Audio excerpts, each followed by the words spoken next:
ತಂದೆಯ ಸಾವಿನಿಂದ ಮನನೊಂದು ಮಗಳು ತಾನು ಆತ್ಮಹತ್ಯೆ ಮಾಡಿಕೊಂಡಿರುವ ಮನಕಲುಕುವ ಘಟನೆ ಚಿಕ್ಕಬಳ್ಳಾಪುರದಲ್ಲಿ ನಡೆದಿದೆ. ಗೌರಿಬಿದನೂರು ನಗರದ 22 ವರ್ಷದ ಸ್ವರ್ಣ ಮೃತ ಮಗಳು. ಬೆಂಗಳೂರಿನ ಮಹಾರಾಣಿ ಕಾಲೇಜಿನಲ್ಲಿ ಎಂಎಸ್ಸಿ ಪದವಿ ವ್ಯಾಸಂಗ ಮಾಡುತ್ತಿದ್ದ ಸ್ವರ್ಣ ಕಾಲೇಜಿನ ಹಾಸ್ಟೆಲ್ನಲ್ಲಿ ಇಲಿಪಾಷಾಣ ಸೇವಿಸಿ ಆತ್ಮಹತ್ಯೆಗೆ ಯತ್ನಿಸಿದ್ದಳು. ಮನೆಗೆ ಬಂದಿದ್ದ ಮಗಳನ್ನ ತಾಯಿ ಚಿಕ್ಕಬಳ್ಳಾಪುರ ಜಿಲ್ಲಾಸ್ಪತ್ರೆಗೆ ದಾಖಲು ಮಾಡಿದ್ದಳು. ಆದರೆ ಚಿಕಿತ್ಸೆ ಫಲಕಾರಿಯಾಗದೆ ಮಗಳು ಸ್ವರ್ಣ ಸಾವನ್ನಪ್ಪಿದ್ದಾಳೆ. ಈಕೆ ತಂದೆ ಕಳೆದ 3 ತಿಂಗಳ ಹಿಂದೆ ಆತ್ಮಹತ್ಯೆ ಮಾಡಿಕೊಂಡು ಸಾವನ್ನಪ್ಪಿದ್ರು.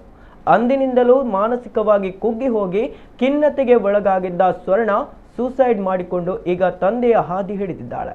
ಈ ಸಂಬಂಧ ಬೆಂಗಳೂರಿನ ಹೈಗ್ರೌಂಡ್ ಪೊಲೀಸರು ಚಿಕ್ಕಬಳ್ಳಾಪುರಕ್ಕೆ ಆಗಮಿಸಿ ಮೃತ ಸ್ವರ್ಣ ತಾಯಿ ಬಳಿ ಹೇಳಿಕೆ ಪಡೆದು ಪ್ರಕರಣ ದಾಖಲಿಸಿಕೊಂಡಿದ್ದಾರೆ.